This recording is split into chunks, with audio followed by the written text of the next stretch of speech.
За үзэгч та бүхний амд өнгөрөө Монголын үндэсний олон нийтийн телевизийн Монголын мэдээ сувгийн тойм тайлбар хөтөлбөр эхэлж байна. За хөтөлбөрийн эхэнд улс төрийн хүрээнд анхаарал татаж өрнөсөн үйл явдлын талаар тайлбар хүргье. За Эрдэнэ төлөвлөрийн 49% цааны худалдаа авалттай холбогдох асуудал улс төрчдийн хүрээнд нийгмийн тодорхой хүрээнд анхаарал татсан зөрчилдөөнтэй нөхцөл байдлыг үүсгэсэн хэвээр байна. За улсын их хурлын зарим гишүүд өнөөдөр мэдээлэл хийж байр сууриа илэрхийлээд байна. За өөрөөр хэлбэл улсын их хурлын гишүүн засгийн газрын хэрэглэх газрын дарга Оюун Эрдэнэ, улсын их хурлын гишүүн Батцамдан, улсын их хурлын гишүүн Нямбаатар, Болд нар Эрдэнэ төлөвлөрийн хувьцааны 49% худалдаа авалт хууль ус болсон гэсэн байр сууриа дахин илэрхийлээд байна. За гишүүдийн байр сууриас үзвэл засгийн газар зарим баримтыг ил болгоод байгаа. За энэ баримтаас үзвэл 2016 оны 6 дараа тухайн үеийн засгийн газар Эрдэнэ төлөвийн 49% худалдаа авалттай холбогдох асуудлаар холбогдох ширийг гаргаж байсан гэсэн тайлбарыг өгч байгаа. За гэхдээ тухайн үед засгийн газар хууль бусаар шийдвэр гаргаж байсан. Эрдэнэ төлөвлөрийн 49%-ийг худалдан авах давуу эрхээс татгалзаж хувийн компанид эрхээ шилжүүлсэн. За энэ шийдвэр нь хууль зөрчсөн, явцсан ашиг сонирхолд хөтлөгдсөн шийдвэр болсон гэж улсын их хурлын гишүүд мэдэгдэж байгаа. За давуу эрхээ тухайн үед засгийн газар Монголын зис компанид шилжүүлж байсан. Ерөн засгийн газрын бүрэлдэхүүнд ажиллаж байсан тухайн үеийн сайдууд зарим гишүүн явцсан ашиг сонирхолд хөтлөгдөж шийдвэр гаргасан гэж улсын их хурлын гишүүд үзэж байна. За ер нь бол олон улсын гэрээтэй холбогдох асуудлаар ямар нэг өөрчлөлт гарах, шийдвэр гарах эрх нь засгийн газарт биш, улсын их хурлд байдаг. Өөрөөр хэлбэл тухайн үед улсын их хурлаар асуудлыг оруулж байж шийдвэрийг гаргах ёстой байсан гэж улсын их хурлын гишүүд тайлбарлаж байгаа. За Монголын зис компанийн хувьд бол Эрдэнэтийн 49%-ийг ловраар авсан хууль бус үйлдэл хийсэн гэж улсын их хурлын гишүүд үзэж байгаа. За тухайн үед бол Монголын зис компани Эрдэнэ төлөвлөрийн хувьцааны 49%-ийг худалдаж авахдаа нийт 400 сая $ын зардал гаргасан. За тухайн санхүүжилтийг ямар их усвэрээр бүрдүүлсэн бэ гэдэг асуудал нэлээд анхаарал татж байгаа. За улсын их хурлын өнөөдрийн хэвлэлийн баг хурлын хийсэн гишүүдийн тайлбарласнаас үзвэл засгийн газрын тухайн үеийн хуралдааны тэмдэглэлийг ил болгосноор тухайн санхүүжилтийн тодорхой их усвэрийн асуудлууд бас хөндөгдөж байна. За Монголын зис компани бол тухайн үед 400 сая $ын их усвэрийн 72.4%-ийг нь төрөөс гаргуулсан. За 24.6%-ийг нь худалдаа хөгжлийн банкнаас тухайн үед гаргасан гэж тайлбарлаж байгаа. Холбогдох мэдээллийг гишүүд өгөөд байна. За улсын их хурлын хувьд Эрдэнэтийн 49%-ийг төрд буцаа авах шийдвэрийг бас гаргаж байсан. Өөрөөр хэлбэл Монголын зискан бол хувьцааны 49%-ийг худалдаж авахдаа хууль бус үйлдэл гаргасан, засгийн газар хууль бус шийдвэр гаргасан гэж улсын их хурл үзэж холбогдох тогтоолыг гаргасан. Өөрөөр хэлбэл 23 дугаар тогтоолыг улсын их хурл гаргасан. За тогтоолыг хэрэгжүүлэх явцад бас сөрөг нөхцөл байдал үүссэн. За хувьцааг худалдаж авсан Монголын зис компанийн хувьд шүүхэд хандсан, гомдол гаргасан. За гомдлыг шүүхийн байгууллага хэлэлцэж бас шийдвэрүүдийг өнгөрсөн хугацаанд гаргасан. Үндсэн хуулийн цэц бас холбогдох дүгнэлтийг гаргаж байсан. За харин шүүхийн байгууллага шат чатандаа хууль бус шийдвэрийг гаргасан гэж улсын их хурлын гишүүд дахин мэдэгдээд байна. За захиргааны хэргийн шүүгчид бол бас хувийн компанид үйлчилсэн хууль зөрчсөн шийдвэрийг шүүхийн байгууллага гаргасан гэж улсын их хурлын гишүүд үзэж байгаа. За манан бүлэглэлээс томилсон хууль шүүх, прокурорын удирдлагуудыг өөрчлөхгүйгээр хууль бус үйлдэлүүдийг шударгаар шийдэж чадхааргүй байна гэсэн байр сууриа улсын их хурлын гишүүд мэдэгдээд байна. За ер нь бол хууль шүүхийн Монголын зис компанийг хамгаалж байна уу, аль эсвэл шударгаар шийдэж байна уу гэдгийг тодорхой болгох, тогтоох ёстой гэдэг байр сууриас улсын их хурлын гишүүд хандж байгаа. За Эрдэнэ төлөвлөрийн 49%-ийг худалдаж авсан хөрөнгийн хэдэн хувийг нь хувийн компани гаргав, хэдийг нь төрөөс гаргав гэдгийг эцэслэн тогтоох ёстой. За тиймээс асуудлыг ил тодоор ярилцах ёстой юм аа.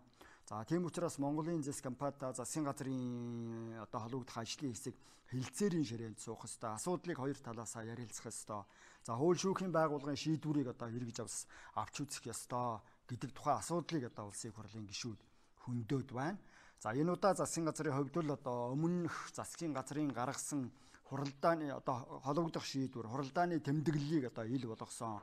Энэ баримтуудыг олон нийтэд ил болгоод байгаа гэдгийг улсын их хурлын гишүүд мэдэгдэж байгаа. За тухайн баримтанд одоо дурддагдсан. За тухайн үеийн засгийн газрын хуралдааны холбогдох шийдвэрээс үзвэл одоо хууль бус болдлууд одоо ялцгүй хийгдсэн юм аа. За тиймээс энэ асуудлыг одоо эргэж авч үзэх ёстой. Шүүх бол одоо хууль бус шийдвэр гаргаж явц зүйн ашиг сонирхолд үйлчилж байна гэдэг байр сууриа улсын их хурлын гишүүд одоо илэрхийлээд байна. За одоо улсын их хурлын гишүүдийн хийсэн мэдээллээс одоо үзэгч та бүхэнд хүргье.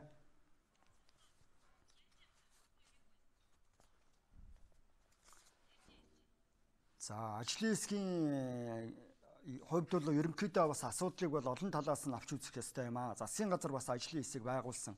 Цаашдаа одоо талууд одоо хамтарсан одоо уулзалтуудыг хийх ёстой, хэлэлцээ хийх ёстой гэж үзэж байгаа. За засгийн газрын холбогдох ажлын хэсэг бол цаашдаа энэ хууль бус шийдвэрийг аль болохоор одоо цуцлуулах ёстой.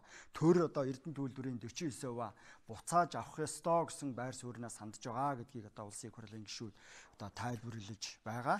За ер нь бол одоо санхүүжилтийн их усврыг яаж босгоо гэдэг задаргааг одоо улсын их хурлын гишүүд одоо танилцуулсан.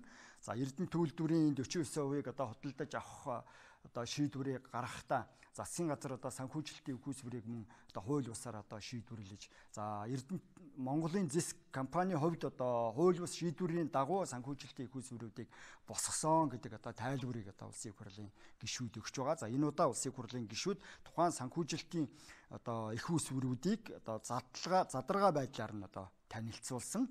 За энэ одоо тайлбар явцаас одоо үзэгч та бүхэнд хүргэнэ. За энэ талаар одоо засгийн газрын хэрэглэх газрын дарга улсын их хурлын гишүүн оюун эрдэнэ одоо мэдээлэл хийсэн. Мөн улсын их хурлын гишүүн Бацандан одоо засгийн газрын тухайн үеийн одоо гишүүд хууль бус шийдвэрийг гаргахдаа ямар одоо байр суурьуудыг илэрхийлж байсан бэ гэдэг талаар бас тодорхой мэдээллүүдийг өгөөд байна.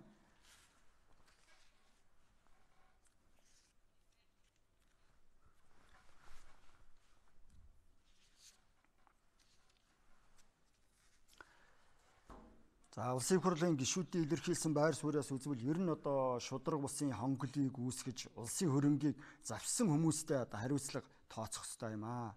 За хууль бус үйлдэлийг хамгаалсан хуулийнхантаа бас хариуцлага тооцох ёстой гэсэн одоо байр сууриа илэрхийлээд байгаа. За Эрдэнэ төлбөрийн 49%-тай холбоотойгоор одоо шүүх хуулийн байгууллагын холбогдох материалууд бол олон нийтэд одоо ил болоогүй нууц байгаа.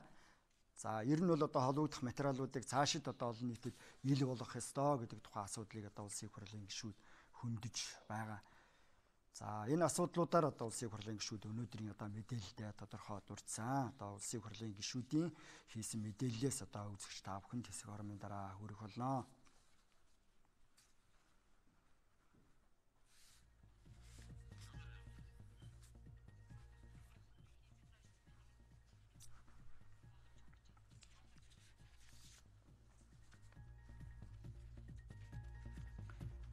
За өнөөдөр хэвлэлийн бахархал хийсэн гишүүдийн мэдээлж байгаагаас үзвэл манан бүлэглэлээс одоо томилогдсон хууль хяналтын байгууллагын одоо удирдлагууд ажиллаж байгаа нөхцөлд бол одоо асуудлыг бас шударгаар шийдэх итгэл найдвар бол байхгүй юм. Тиймээс цаашдаа одоо огцруулах, чөлөөлөх асуудлыг тавих ёстой. Тэгжээж л одоо асуудал шударгаар хуулийн дагуу шийдэгдэнэ гэсэн одоо байр сууриас хандж байгаа. За манан бүлэглэлд багтаж байгаа одоо этгээдүүдийн хувьд гархны төмөрлөгийн үйлдвэрийг, хөтлийн цементийн үйлдвэрийг бас хууль бусаар авсан.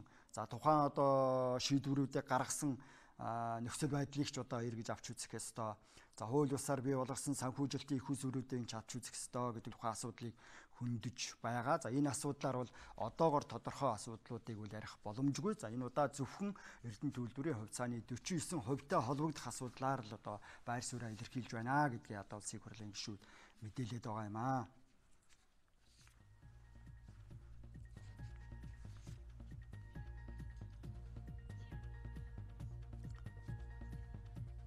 Засгийн газрын хувьд бол одоо цаашдаа дахин ажлын хэсэг байгуулна гэсэн чиглэлтэй байгаа. Ажлын хэсгийг одоо засгийн газрын хэрэглэх газрын дарга оюун эрдэнэ одоо ахалж ажиллана гэсэн чиглэлтэй байна. За цаашдаа тухайн ажлын хэсэг бол одоо зарим материалыг бас олон нийтэд одоо хүргэнэ, ил тод болгоно гэсэн байр сууриа илэрхийлж байгаа. За улсын их хурлын гишүүн засгийн газрын хэрэглэх газрын дарга оюун эрдэнэ мэдээлж байгаагаас үзвэл ер нь бол одоо асуудлын үндсэндээ холбогдох материалуудын 5/1-ийг нь л одоо олон нийтэд ил болгож одоо ярьж байгаа. За 95-ны 4 нь бол одоо үндсэндээ нууцлалтай холбоотой гэдэг юм уу, гэмтэргийн шинжтэй ийм асуудлууд байгаа учраас одоо ил болгох боломж одоогоор бүрдэж чадахгүй байгаа гэсэн тайлбарыг бас өгч байгаа. За одоо улсын хурлын гишүүдийн хийсэн мэдээлэлээс одоо үзэгч та бүхэнд хүргэнэ.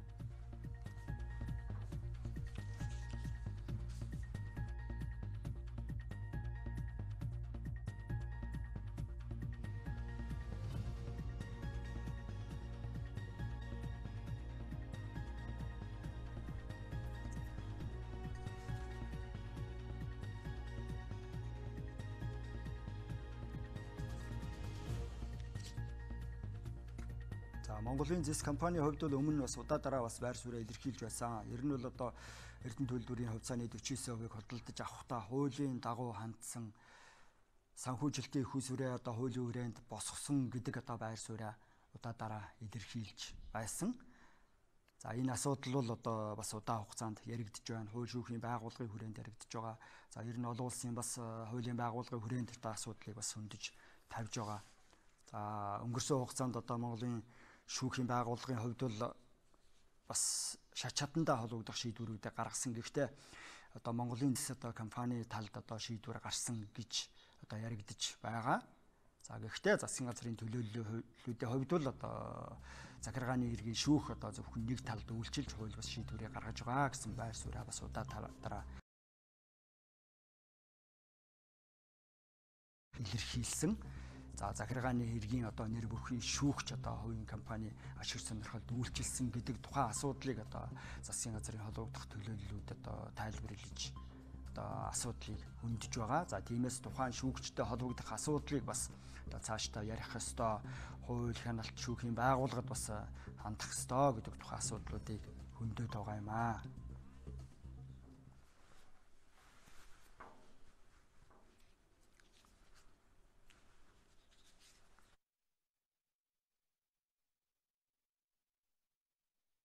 Монгол банкнаас өрийн бичиг бичиж нийтдээ 200 тэрбум төгрөг 14 оны 1 сарын 28, 16 оны 4 сарын 6-ны өдөр авсан байгаа. За энэ бас яг адилхан системээр ингэж шилжээд Mongolian корпорац руу ингээд орж байгаа.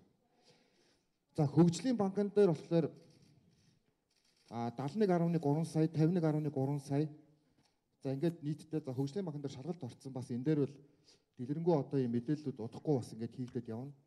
За ингээд ажил дүр яам одоо худалдаа хөгжлийн банкнаас дараагийн их усүр гарч байгаа.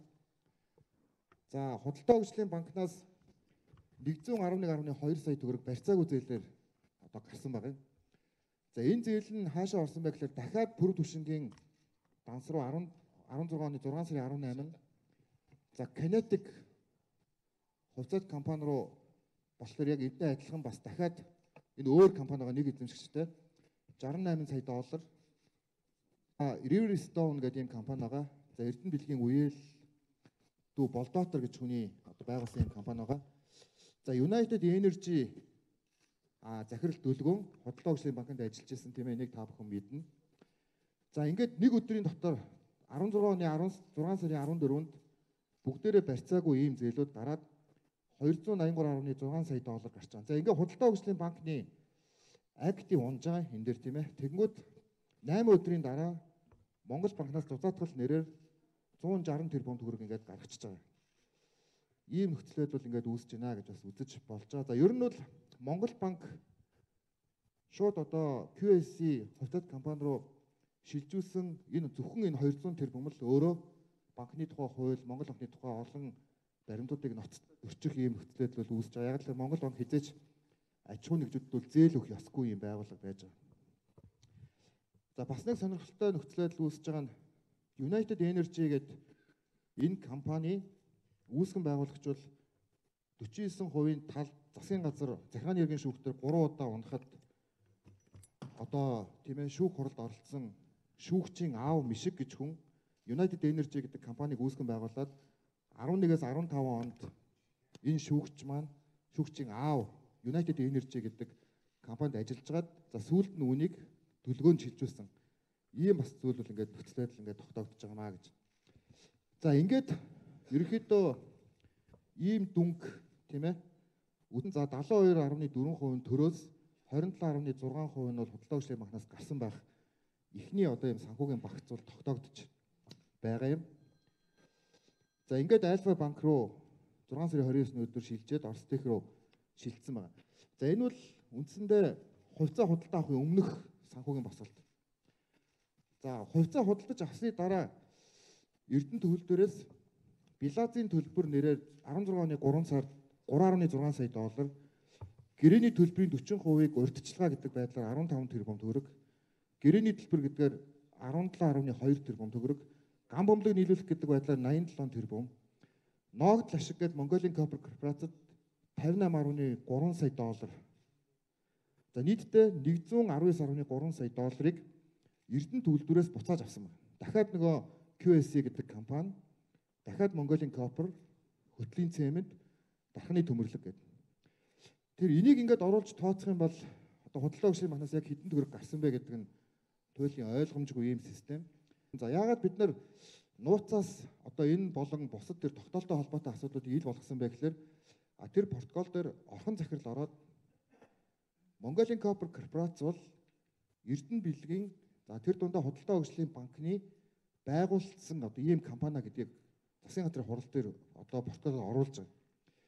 Тэгээ энэчнээс ингээд харах юм бол одоо улс төрийнхэн за тэр дундаа одоо тухайн үеийн ерөнхийлөгч, тухайн үеийн ерөнхий сайд, тухайн үеийн сангийн сайд за энэ бүх хүмүүс ингээд оролцсон.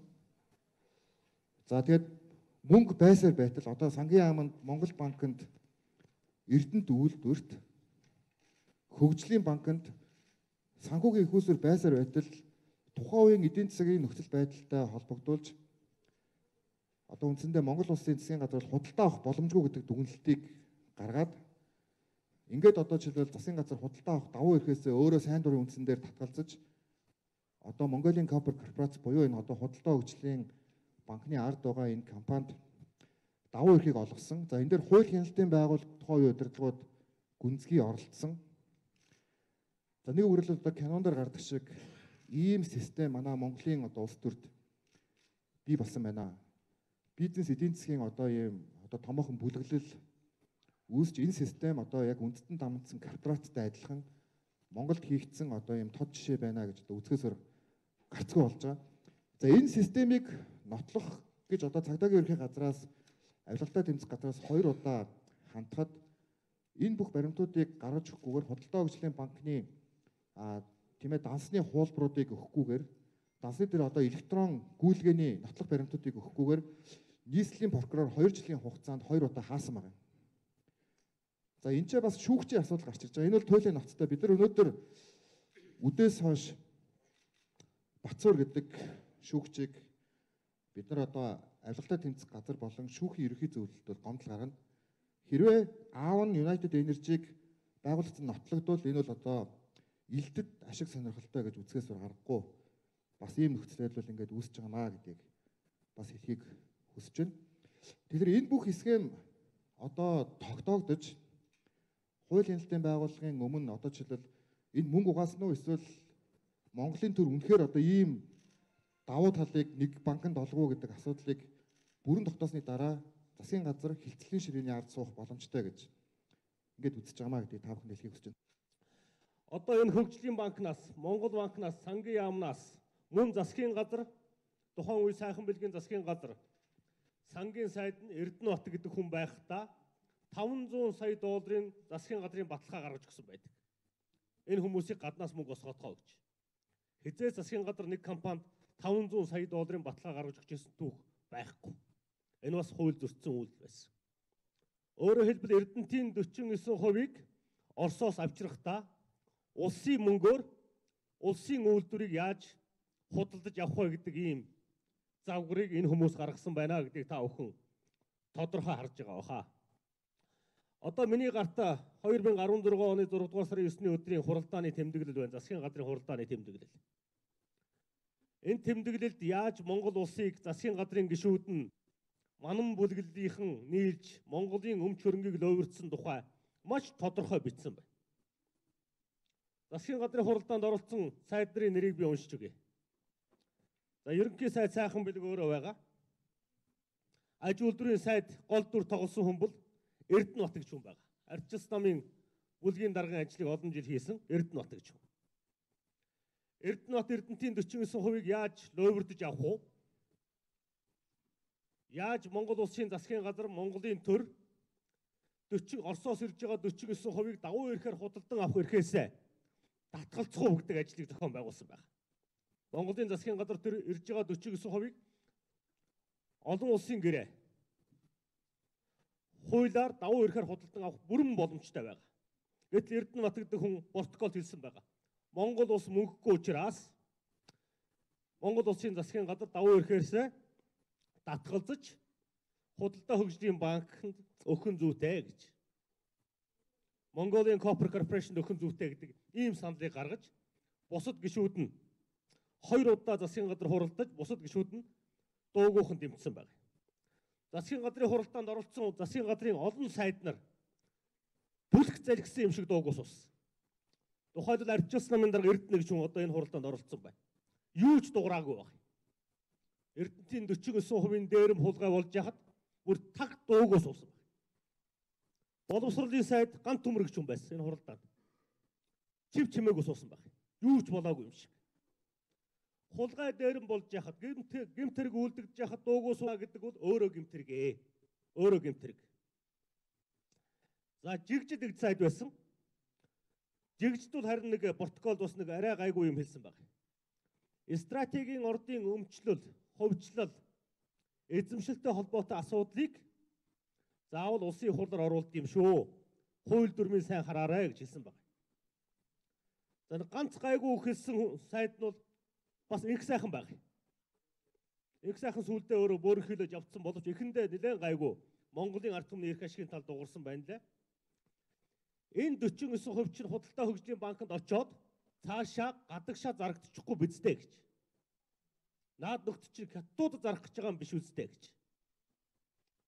Ингэж сануулсан баг. Гэтэл тэр орхон гэдэг тийм юм байхгүй, гадагшаа зарахгүй гэж хэлээд Монгол улсын засгийн газрыг давуу эрхээс нь татгалзуулах шийдвэр рүү явуулсан байгаа. Сая Сингапур руу зарах гэж байгаад баригдсныг та бүхэн санаж байгаа бах тийм ээ. За тухайн үед байсан Гартүүгийн Баяр сайхан гэдэг сайд бас нэг нааштай дуугарсан байна. Нааштай дуугарсан нэг 2хан сайд л байна. Энэ 49% чинь талын ч гэсэн Монголын засгийн газар Монголын ард түмэн авч болдгоо мó гэж Гартүүгийн Баяр сайхан дуугарсан байна.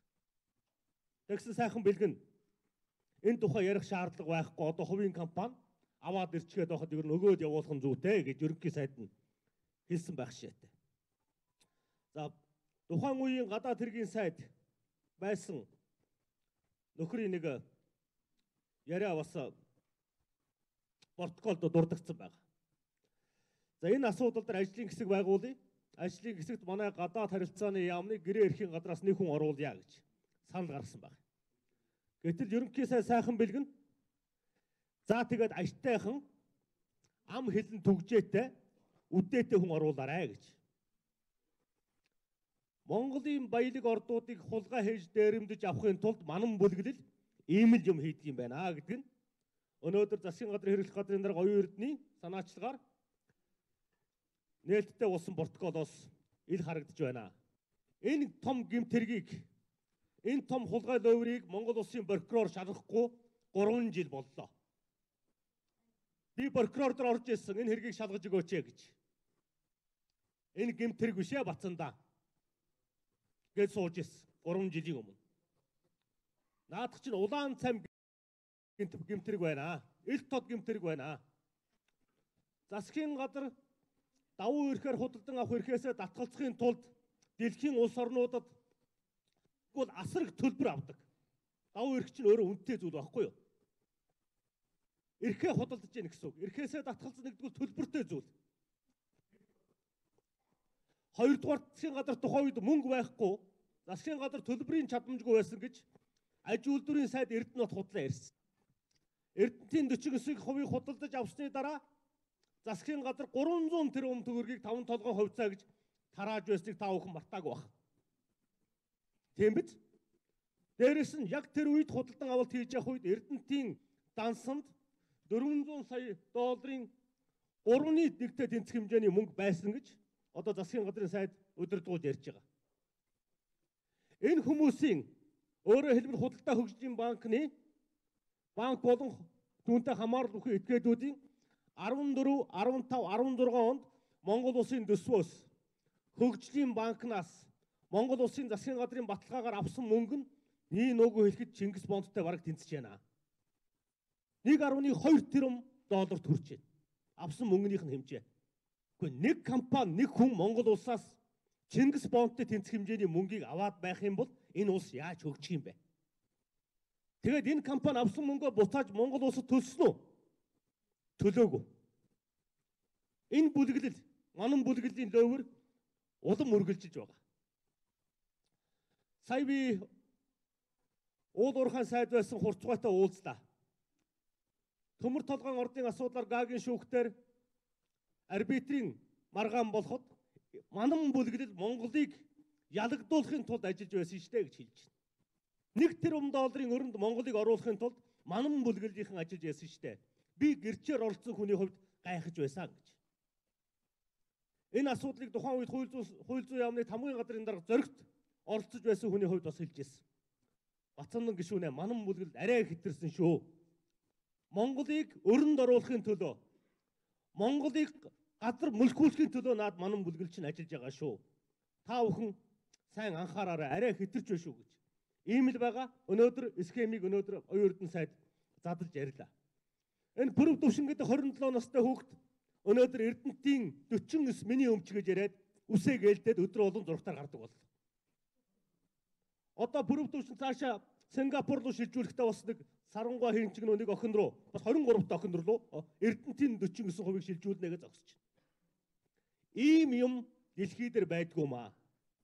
Ийм дээрэм тонуул, ил цагаан дээрэм тонуулыг шалгахгүй орхидог улс орон Монголоос өөр байдгүй маа. Ийм учраас хууль хяналтын байгууллагыг, удирдлагуудыг, манан бүлэглэлийн хамгаалагч болсон хууль хяналтын удирдлагуудыг өдөр түргэн содих ёстой гэдэг асуудал улсын их хурлын гишүүд тавьж байгаа маа. Та бүхэнд би тодруулж хэдэн жишээ хэлье, хэн хэмний дүүвэ гэж.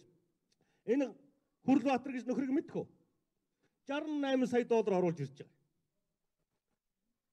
Хүрлбаатарын аав нь Гамбат гэж зам тээврийн сайд байсан хүн. 2000-ад оны ихэнх үед Гамбат гэдэг сайд Эрдэнэт үйлдвэрийн худалдаа хариуцдаг байсан хүн. Эрдэнэтийн угаадаг байсан хүн шүү дээ. Манан бүлэглэлийн гол мөнгө угаагч. Тэрний хүн одоо 68 сая долларын кредиттэй бэлэн байж байна. 68 сая доллар гэдэг нь одоо 150 гаруй тэрбум төгрөг. Хэдэн жидүү вэ? 3 жидүү тийм үү? Гамбат сайдын хүүдэл 3 жидүүтэй тэнцүү мөнгө байж байна. Тийм биз тэр жидүүтэй тэмцдэг хүмүүсээ хардаа. Та бүхэн одоо Пүрэв Төвшин гэж хүүхдийн дансанд 75 сая доллар нэг өдрийн дотор одоо та бүхэн харж байгаа Пүрэв Төвшингийн нас руу 40 сая доллар, 100 тэрбум төгрөг орж ирж байна. 27 настай Пүрэв Төвшингийн дансанд хэдэн жидүү байна? Бид нар одоо нэг жидүүтэй тэмцээд байгаа. Хэдэн жидүү байна? 100 жидүүгийн мөнгө байж байна. Ийм завхарсан Монгол орныг өөрчлөхийн тулд бид тэмцэж байгаа маа. Жидүүтэй тэмцэлгүй яг ойлгож байна. Жидүүгээс чи 1000 дахин том гэмт хэрэг гарч чад хахад энийг шалгаж чадахгүй байгаа прокурортой одоо тэмцэхгүй юм уу? Хууль хяналтын байгууллагатайгаа тэмцэхгүй юм уу? Улсын их хурлын 5 гишүүн бол шийдвэрээ гаргасан. Бид Монгол улсад шудраг осыг тогтооно гэдэг шийдвэрийг гаргасан. Төрийн өмчийг, ард түмний өмчийг дээрэмдэн тонж байгаа бүлэглэлүүдтэй хатуу тэмцэнэ гэдэг шийдвэрийг бид гаргасан. Одоо хууль зүйн сайд нэмд орж байгаа хуулийн хайч хөдөлгөн гэдэг 2 жил боллоо. Хаа байна? Хуулийн хайч хөдөлсөн үү? Энэ бүлэглэлийн эсрэг хөдлөхгүй байна. Одоо энэ уулзалтын дараа, энэ хурлын дараа бид ерөнхий сайд дээр орно. Хууль зүйн сайд дээр орно. Одоо хуулийн хайч хөдөлгөө. Энэ сахал эрдэнэлэг гэдэг бүлэглэлийн толгойлогч лөөвөрчин өнөө маргаашгүй барьж хорио. Монголын өмч хөрөнгийг баримтсан Пүрэв Төвшин гэж хүүхдийг одоо барьж хорж эрүүгийн хэрэг үүсгэж шалгаа. Хэш шалгаж чадахгүй байгаа бол энэ прокурор шүүхүүдтэй үүслэх тооцоо. Энийг бид нар ярина. Одоо манан бүлэглэлийн эсрэг тэмцэл жинхэнэ утгаараа одоо ирч хүчээ авна гэдгийг та бүхэнд хэлье. Яг худалдаа хөгжлийн банкнаас яг хэдэн төгрөг гарсан юм бэ? Үнийг одоо цагдаагийн ерөнхий газар, авилгалтай тэмцэх газар нотлох ёстой. За хэдэн яг Монгол улсын төрөөс буюу сангийн яамнаас, Монгол банкнаас, хөгжлийн банкнаас гарсан юм бэ. За үүний дараа өмчлөлттэй холбоотой асуудал яригдах юм боломжтой болно. За энэ мэдээлэл нь хин нэгэн хүнийг хилмигдүүлэхийн төлөө ч юм уу эсвэл аль нэг аж ахуй нэгжид тийм ээ одоо ямар нэгэн байдлаар дарамт учруулахын төлөө хийгдэж байгаа зүйл биш. Энэ бол 2 жилийн хугацаанд яригдсан энэ сэдвийг мухардлах нь өөрөө улсын их хурлын тогтоолыг 23 дахь тогтоолыг хэрэгжүүлэхийн төлөө байгаа засгийн газар ингэж цэг тавихаас өөр гарцгүй болж байгааг бас хэвлэхийн та бүхэн маань ойлгоорой. Энэчнээс ямар нэгэн байдлаар шийдэл гарах ёстой. Шийдэл гарах ёстой. А тэгэхгүй энэ систем, энэ схем ил болоогүй байгаа нөхцөлд ямар ч шийдэл гарах боломжгүй. Хоёр талаасаа хэвлэлийн баг хурал хийгээл тэгэл ойлгомжгүй байдлаар ингээд үүсгээд байна. Тийм учраас зориуд их материалуудыг нууцаас гаргаж байгаа юм аа. За өнөөдрийг хүртэл энэ хүмүүстэй холбоотой асуудал дээр одоо илтэд нэгтлийг барьсан одоо захиргааны хэргийн шүүх байгаа. Хэрвээ захиргааны хэргийн шүүхийн Мишгийн Батцуур гэж хүн үнэхээр аав нь United Energy компани буюу дөлгөөний эзэмшижсэн худалдаа хөгжлийн банкнаас барьцаагүй зээл авсан энэ системд оролцсон үнэн бол энэ бол Монгол улс үндсэндээ хуулийн цэцэрлэл, туйлын хүнд нөхцөл байдал донд байна гэж бид нар ойлгож болно. Засгийн газар хоёроо татгалзъя гэсэн байгаа. Гэтэл татгалзуулаагүй энэ шүүгчээс. Тэгэхээр энэ байдлуудыг одоо ил болох асуудал байгаа. За үүний дараагийн сэдв бол мэдээж хөгжлийн банк байж таарна. Хөгжлийн банктай холбоотой бас энэ схемийг яг ийм байдлаар ерөнхийдөө ярьж иж энэ хардталтаас бас гарах юмаа гэж бас бодож байна. Худалдаа хөгжлийн банкыг шилжүүлэх гэж тэр худлаа үнэн гадаад нэр өх мөхнөө сонирн биш штэ. Дархны төмөрлөгийн үйлдвэрийг юу гэж нэрлэчихэд байгаа вэ? QSC төрөгдүүлж Mongolian Corporation гэж нэрлэчихэд байгаа. Зөвхөн бүрв төвшин нэртэй сахал эрдэнэ үлгийн дүүн байхгүй юу? Одоохондоо нэг гадаад нэр өгчгөл монголчууд төөрөлдөн гэж идэр бодоод байгаа. Тэгээд оруулж ирээд ардчилсан намын мүүд нэгж нэг пракц байдгийг. Нэмэх нь элбэг дөрж нэмэгддгийг. Толгойлогч нь энэ халдсан эрдэнэ бот дааган бол тэргүүтэй. Дээрэс нь манай эрдэнэ орчихсон ийм нэг одоо ловер хийдэг, хулгай хийдэг ийм бүлэглэл үүссэн. Энэ бүлэглэл засгийн газраар 6 сарын 9-нд оруулаад яралтай шийдвэр гаргуулж Монгол улсын засгийн газрыг тэргүүн ээлжинд худалдан авах эрхээс нь татгалзуулсан байгаа. Хоёр улсын гэрээнд Монгол улсын засгийн газар, Оросын холбооны улсын засгийн газар хоорондын гэрээ. Мөн Монгол улсын олон улсын гэрээний тухай хуулиар бол олон улсын гэрээгээр зохицуулагдсан альва асуудал улсын ухраар хэлэлцэгдэнэ гэдэг заалттай. Олон улсын гэрээг өөрчлөх, хүчингүй болгох тохиолдолд заавал улсын хурал хэлэлцэнэ гэдэг хуультай. Хоёрдугаарт стратегийн ордтой холбоотой асуудлыг заавал улсын хурал шийдвэрлэнэ гэдэг хуультай. Ийм л байгаа. Ил цагаан дээр хараар бичсэн ийм л хууль дүрмтэй улс орон Монгол улс. Энэ болгоныг Монгол улсын хуулийг уландаа гიშгэлсэн ловер хулгай 2016 оны 6 сард гарсан. Энэ тухай би сүүлийн 2.5 жил ярьж байна. Надтай хамт ярьдаг хүн бол эхэндээ ням дөржигдэх хүн байсан. Сүүл рүүгээ одоо засгийн газрын бүх гишүүд ойлгоод ярьдаг болсон, асуудлыг тавьдаг болсон. Монголчууд ч одоо ойлгодог боллоо, би их баярлж байна. Одоо энэ хулгай ловрыг шалгуулахын тулд ерөнхий прокурор одоо байгаа дээд шүүхийн ерөнхий шүүгчд рүү шалгаж чадахгүй. Энэ хүмүүстэй би удаадараа уулзсан. Энэ хүмүүс Эрдэнэтийн 49%-ийг худалдаа хөгжлийн банк авсан гэмт хэрэг биш гэж үздэг хүмүүс. Би удаадараа энэ хүмүүстэй уулзсан. Энэ бол гэмт хэрэг биш, их сайхан зүйл боллоо. Монголын нэг компани авсан байна. Бид харин их баярлах ёстой гэж ярьдаг хүмүүс. Одоо оюун эрдэнэ сайдын гаргасан материалаар бол Эрдэнэтийн 49%-ийг Монголын баялагийг монголчуудын мөнгөөр худалдаа хөгжлийн банк авсан байна. Бүрв төвшин авсан байна. Худалдаа хөгжлийн банкны хуулийн хэлтсийн дарга сэтэртэй байсан бүрв төвшин гэдэг компани MCC гэдэг компани байгуулад авсан байна. Ийм л юм болж. Одоо энийгээ Сингапур руу зарах гад гүйж байна. Гадаадын арбитрийн маргааны хэрэг болгох гэж өөрчлөх гэж гүйж байна. Өөрөөр хэлбэл монголчуудаас авч гадагшаа зугдах гэж байна. Энэ юмыг арайч юу сая нэг хэд хоногийн өмнө бид нар зогсоож чадсан байгаа хамт. За улсын их хурлын гишүүн оюун эрдэнэ нарын хувьд өнгөрсөн 7 хоногт бас мэдээлэл хийж байсан. За ер нь бол Монголын зэс компани хувьд бүх хувьцаагаа Сингапурт бүртгэлтэй хувийн компанид шилжүүлэх хүсэлтийг улсын бүртгэлийн ерөнхий газарт гаргасан. За бүртгэлийн байгууллага тухайн хүсэлтийг хүлээж аваагүй холбогдох материалуудыг нь буцаасан гэж гишүүд мэдгдсэн. За харин Монголын зэс компани гүйцэтгэх захирал бүрэн төвшингийн хувьд бол улсын хурлын гишүүн оюун эрдэнэ ташаа мэдээлэл хийлээ, гүтгэлээ. Шүүхийн байгууллагад хандна гэсэн тайлбарыг өнгөрсөн 7 хоногт мөн өгсөн. За харин улсын хурлын гишүүн засгийн газрын хэрэглэх газрын дарга оюун эрдэнийн хувьд өнөөдөр мөн байр сууриа дахин илэрхийллээ. Өөрөөр хэлбэл ямар нэг гүтгэлэг хийгээгүй, буруу ташаа мэдээлэл өгөөгүй. За баримтанд тулгуурлаж бодиттой мэдээллүүдийг өгсөн. За харин Монголын зэс компаниг гүйцэтгэх захирал бүрэн төвшин худалдаа хөгжлийн банкны гүйцэтгэх захирал орхон нарын хувьд улс төрчдийн гар хөл болохгүй байх, бусдын гар хөл болж хохирохгүй байх хэрэгтэй гэж байр сууриа илэрхийлээд байна. За үзэгч та бүхэнд Эрдэнэ төвлөрийн хувьцааны 49%-ийг худалдан авсан гэгдэж байгаа. За Монголын зэс компанитай холбогдуулж улсын их хурлын зарим гишүүний хийсэн мэдээлэл байр суурьтай холбогдуулж үйл явдлын тайлбарыг хүргэлээ. Хөтөлбөр үргэлжилж байна. За дараагийн тайлбарыг хүргье. За эмнэлгийн мэрэгжилтний ёс зүйн хороо байгуулагдсанаар эерэг нааштай үр дүн гарч чадсан уу? Цаашдаа бодлогын ямар зохицуултууд хийх шаардлага байна вэ гэдэг тухай асуудлаар тайлбар хүргэж байна. За эрүүл мэндийн тухай хуулиар бол эрүүл мэндийн яамны дэргэд эмч эмнэлгийн ажилтны ёс зүйн хороо байгуулагдсан. За харин аймагуудад эрүүл мэндийн газруудын дэргэд эмч эмнэлгийн мэрэгжилтний ёс зүйн салбар хороод ажиллаж байгаа.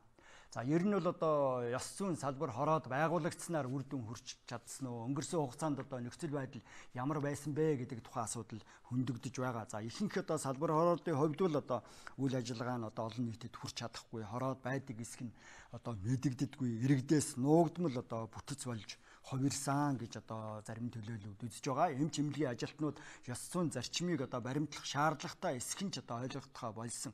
За энэ байдлыг өөрчлөхөд говь сүмбэрийн ёс зүйн салбар хороо ажлаа өнгөрсөн хугацаанд чиглүүлсэн гэж мэдээлж байгаа. Ер нь бол ёс зүйн салбар хороодын гол зорилго бол эмч эмнэлгийн ажилтнуудын ёс зүйтэй холбогдох иргэдийн гомдлыг шүүхэд шилжүүлэхгүйгээр авч үзэх, холбогдох дүгнэлтээ гаргах, аль болохоор талуудыг эвлэрүүлэн зөөчлөх чиглэлээр ажиллах чиглэлийг баримталж байгаа гэсэн тайлбарыг өгч байгаа. За бас олон нийтийг соён гэгэрүүлэх, зөв ойлголт хандлагыг бий болгох, бас эрүүл мэндийн байгууллагын удирдлагуудад зөв ойлголт өгөх, сургалтанд хамруулах, зөвлөгөө зөвлөмж өгөхөд үйл ажиллагаагаа бас чиглүүлж байгаа гэсэн тайлбарыг өгч байгаа юм. За өнгөрсөн хугацаанд бол иргэдийн буруу ойлголт хандлагыг өөрчлөх, заавал шүүхэд гомдлог гаргах биш, эхлээд ёс зүйн хороонд ханддаг болох юм зөв хандлага бий болгоход ажиллаа чиглүүлсэн гэж Говьсөнбөр аймгийн эрүүл мэндийн газрын дэргэдэх эмч эмнэлгийн мэрэгжилтний ёс зүйн салбар хорооныхан тайлбарлаж байна.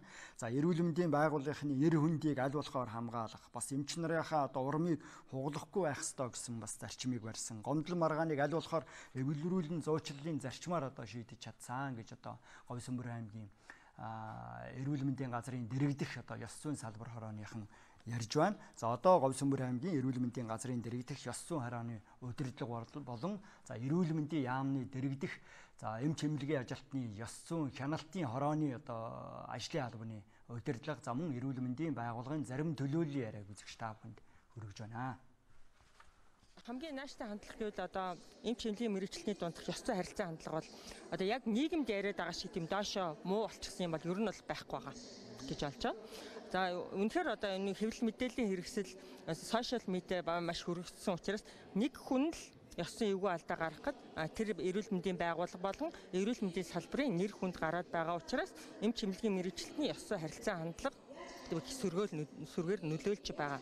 Сүүлийн жилүүдэд харахад бол ерөнхийдөө жилээс жилд ёс зүйтэй харилцаа хандлагатай холбоотой өргөдөл гомдын тоо бол цөөхөрч байгаа. Удирдлагын дэмжлэг бас төдийлөн бас ангу гэж хэлэх нь цаашаа юм тийм ээ. Гэхдээ ерөнхийдөө хандлага бол нэг тиймэрхүү байсан.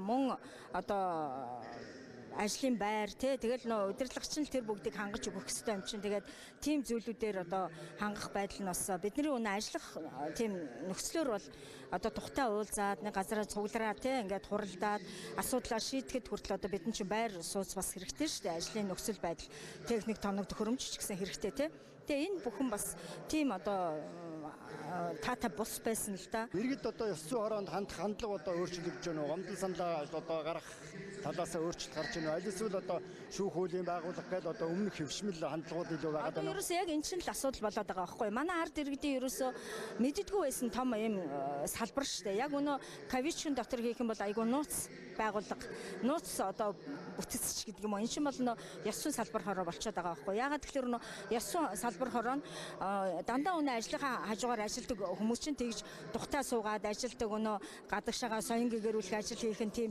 одоо бас олон биш те. Яг өнөө санхүү мөнгө зарцуулах болохоор өөрсөнд санхүү зарцуулах мөнгө нь байдаггүй те. Тэгэл энэ бүгдэд ингээ гацаад ерөөсөө л нэг юм одоо хомигдсан хүрээнд дотор л ерөөсөө ард иргэдэд мэдэгддэгчгүй ингээ байгаад байдаг.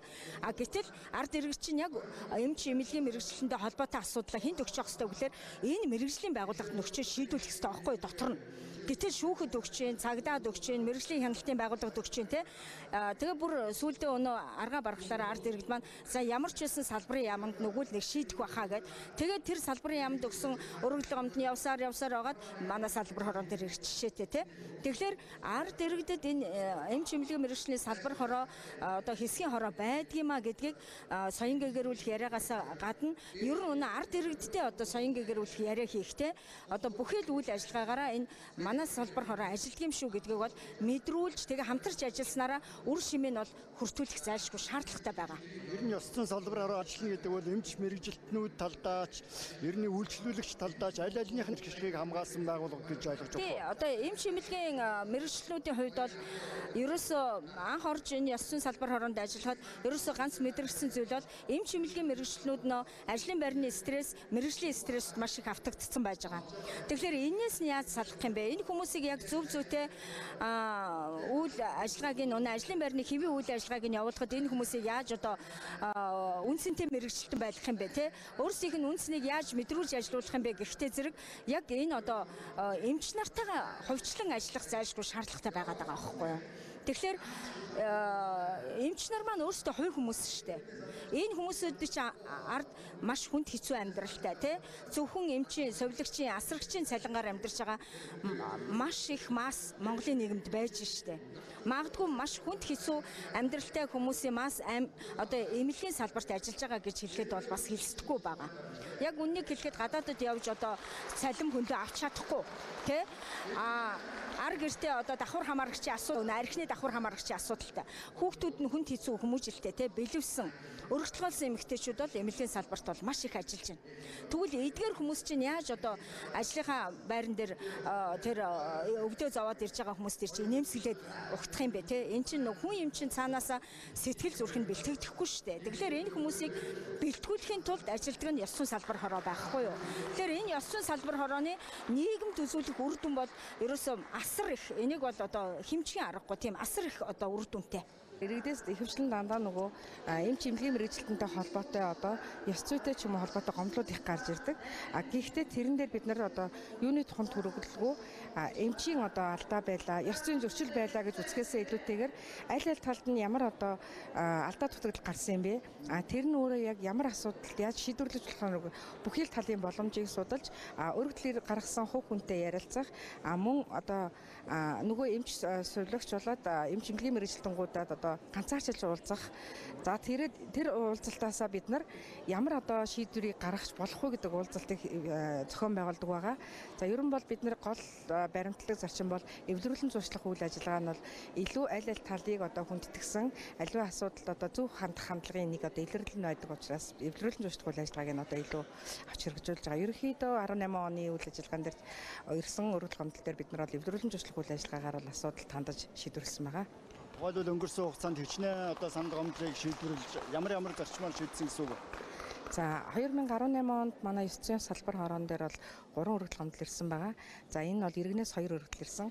За иргэнээс ирсэн 2 өргөдлийг бол бид нар ганцаарчилсан уулзалт гэсэн явуул одоо хэсэгчлсэн уулзалтыг зохион байгуулж агаад эвлэрүүлэн зуршлах үйлчилгээг явуулаад за эмнэлгийн дарганараас эхлүүлээд эмч сувлагч асрагч одоо тухайн өвчтөнд одоо хариуцлагагүй хандсан, ёс зүйгүй хандсан үйлдэлээс одоо уучлалт гуйж за тэгээ харилцан биеийг хүндэтгэх энэ зарчмын хүрээнд одоо эвлэрүүлэн зуршлах чиглэлээр асуудлыг шийдвэрлсэн байна. Энэ байгууллагын үйл ажиллагаа бол маш чухал Тэр тусмаа эмч эмнэлгийн мэрэгчлэнүүдэд бол соёнгээр өвлөхүүл ажиллагаа байна. Ард иргэдэд бол бас эрүүл мэндийн боловсрол тэр дундаа ард иргэдийг эмч эмнэлгийн мэрэгчлэнтэй ойлголцох энэ тал дээр бол маш их үүргийг бол гүйцэтгэдэг.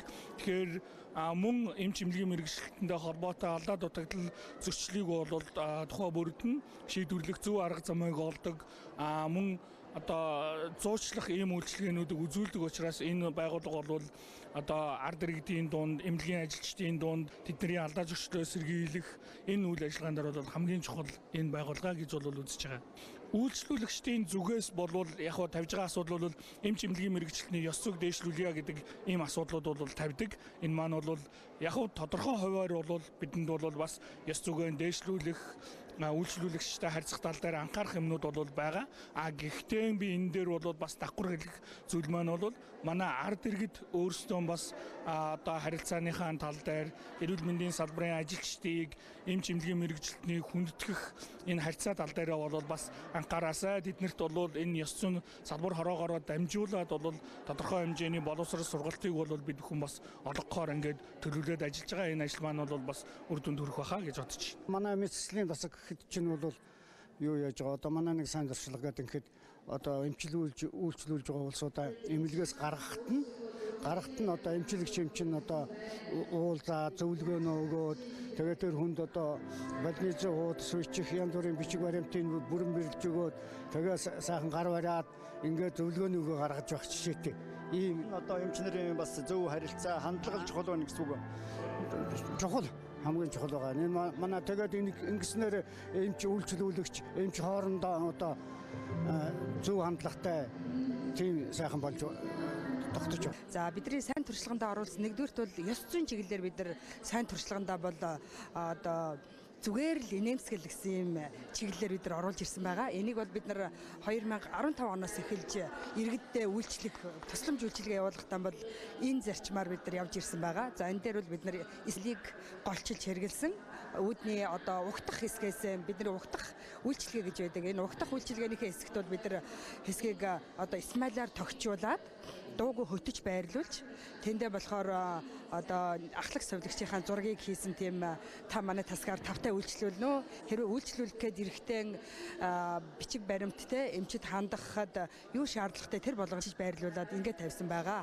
Тэгээд ийм одоо туршлага нэвтрүүлснээр эерэг ямар хандлага бий болж байна? Үйлчлүүлэгчдийн хувьд бас хандлага өөрчлөгдөж байна уу? Өөрчлөгдөн ороод ирэхэд нөгөө олон жил үйлчилсэн сувлагч одоо дүрээрээ зогсох манайс юу болохоор тасаг маань бол 9 одоо ажилчинтай учраас тэр болгон бид нар угтаж үүдэнд хүлээж зогсоод хүнийг хүлээж авч угтах үйлчилгээ маань хүрч чаддаггүй. Энэний оронд бид нар одоо зураг байрлуулад ингээд яхад бол хүмүүс бол маш сайн хүлээж авч те за сувлагч инкмаа маань байна.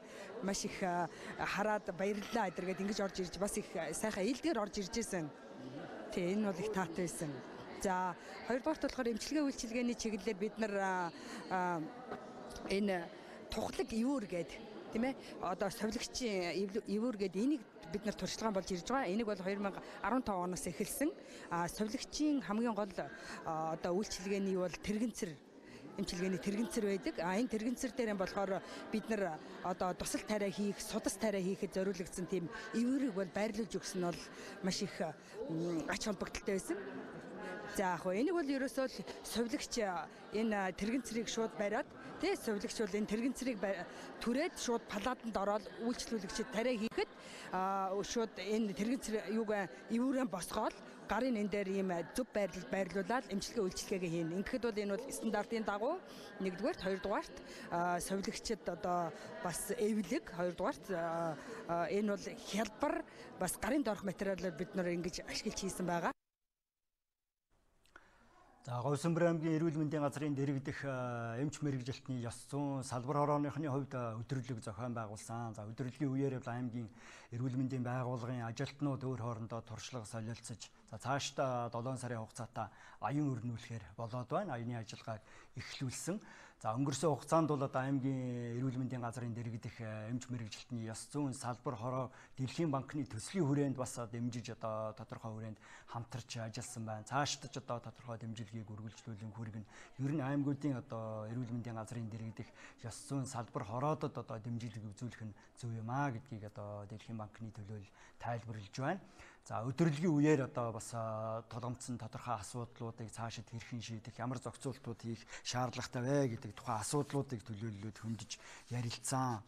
За ер нь бол одоо аймагуудын эрүүл мэндийн газрын дэргэдэх ёс зүйн хороодод бол тулгамдсан нэг гол асуудал санхүүгийн одоо бэрхшээл болж хувираад байгаа. Төсөв санхүүгийн тодорхой дэмжлэг өгүүлэгдэж байна гэдэг асуудлыг тайлбарлаж байна. Өөрөөр хэлбэл улсын төсвөөс тодорхой дэмжлэг одоо төдийлөн үзүүлэхгүй байгаа. Эрүүл мэндийн сайдын тушаалаар бол одоо санхүүжилтийн тодорхой асуудлыг зохицуулсан байдаг боловч одоо дийлэнх одоо ихэнх ёс зүйн хороодод бол бас хэрэгжиж чадахгүй байна. За цөөн тооны одоо салбар хороод бас тодорхой хэмжээний урамшууллын асуудлаа зохицуулдаг гэсэн тайлбарыг эрүүл мэндийн яамныхаа өгч байгаа. Төсвийн бас тодорхой хувийг ёс зүйн салбар хороодод одоо чиглүүлэх, дэмжлэг үзүүлэх эрх зүйн зохицуулт байдаг боловч одоо бүрэн хэрэгжиж чадахгүй байгаа гэдэг тухайн асуудал яригдчих. Ёс зүйн хорооны гишүүдэд одоо ямар ч урамшуул олгогддоггүй. Тиймээс цаашид одоо тодорхой хэмжээний дэмжлэг урамшууллын тогтолцоог бүрдүүлэхгүйгээр одоо ажил дэвшил гарахгүй юм аа гэдэг тухай төлөөллүүд хөндөж байгаа. За одоо эрүүл мэндийн яамны дэргэдэх ёс зүйн хяналтын хорооны ажлын албаны төлөөлөл болон Говьсөнбөр аймгийн эрүүл мэндийн байгууллага ёс зүйн салбар хорооны төлөөлөл яриаг үзэгч та бүхэнд хүргэж байна. Эмч эмнэлгийн мэрэгчлэний энэ одоо дуустдаггүй асуудал тий одоо энэ маргаантай асуудал, адармаатай энэ асуудлыг шийдэх гэж ажиллаж байгаа нэлээдгүй цагийг амьдралаасаа илүүчилж ээж бүр тий сэтгэл гаргаж ажилладаг энэ эмч эмнэлгийн мэрэгчлэнүүдэд урамшуулал байхгүй ажиллаж байгаа нь энэ бол ерөөсөө болохгүй асуудал. Тийм учраас энийг бол Монгол улсын засгийн газар тий үнэхээр анхааралтай аваад энэ асуудлыг шийдэж өгөөсэй гэдгийг бол гаргаж ирж байгаа. Яагаад тэгэхээр ер нь эмч эмнэлгийн мэрэгчлэлтний ёс зүй дээр доктортой ажилдаг салбар хороодыг, хэсгийн хороодыг сэтгэлээсээ ажилдаг одоо цаг заваа зарцуулдаг тэдгээр хүмүүсийг бий болгохын тулд энэ урамшуулал санхүүгийн асуудал дэмжлэг бол зайлшгүй хэрэгтэй.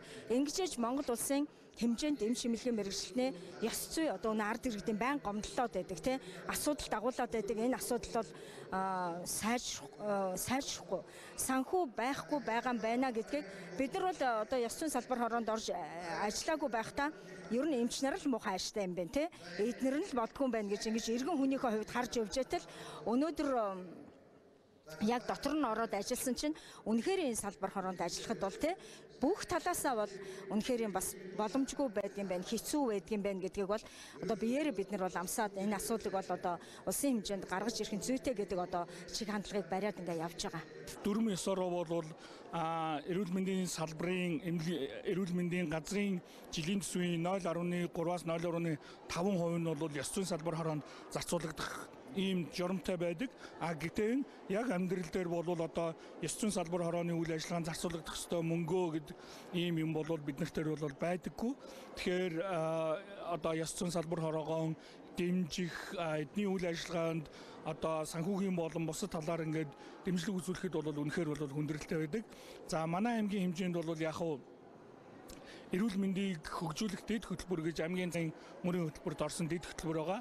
За энэ дэд хөтөлбөрийн одоо батлагдсан хөрөнгийн тодорхой хувийг бол 10 орчим хувийг бол жилд нь ёс зүйн салбар хорооныхон үйл ажиллагаанд зарцуулаад ингээд тэдний үйл ажиллагааг бол ингээд дэмжиж явж байгаа. Тэр эрүүл мэндийн сайдын батлагдсан дөрвөн батлах тухай ёс зүйн салбар хороодын ажиллах дөрмийн тухай тушаалт бол ёс зүйн салбар хороодын гишүүдийг цалингийн 0.3-аас 0.5%-аар урамшуулна гэж заасан боловч энэ заалт бол хэрэгжил хангалт муутай байдаг.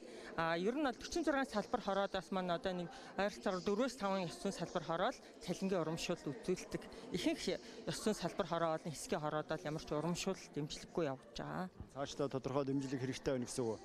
Цаашдаа бол ер нь бол ямар ч үйл ажиллагааг явуулахад бол санхүүгийн дэмжлэг хэрэгтэй. За холбогдох хуулийн зохицуулалтаар бол эрүүл мэндийн ажилтны ёс зүйн салбар хороодын бүрэлдэхүүнд бол эмч, совилогч, замун тусгай мэрэгжилтэн, хуульч, өмгөөлөгч, төрийн бас байгууллагуудын төлөөлөл ажилладаг. За тухайн төлөөллүүдийг бол одоо сонгон шалгаруулалтаар ажиллуулж байгаа. Тодорхой хугацаанд одоо сонгон шалгаруулалт явуулж За 3 жилийн хугацаатаагаар ажиллаулдаг гэсэн тайлбарыг одоо салбарын мэрэгжилтнүүд өгч байна. За ер нь бол одоо салбар хороодын бүрэлдэхүүнийг шударгаар одоо сонгон шалгуулалтын аргаар цаашид одоо сонгож байх нь зөв юм аа. Хамгийн гол нь одоо ажлын дэмждэг оновчтой зөв тогтолцоог одоо бүрдүүлэх, хэрэгжүүлэх ёстой гэдэг тухайн асуудлыг хөндөж байна.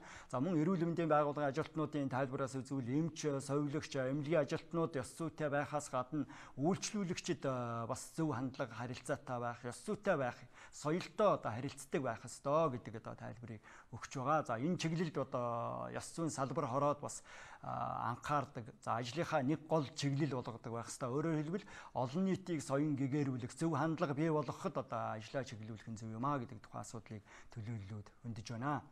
За тойм тайлбар хөтөлбөрөөр үргэлжилж байна. Үзэгч та бүхэнд одоо цагаагаар мэдээ хүргье.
Монголын үндэсний олон нийтийн телевизийн Монголын мэдээ суваг тойм тайлбар хөтөлбөрөөр хүргэлээ. Үзэгч та бүхэнд баярлалаа.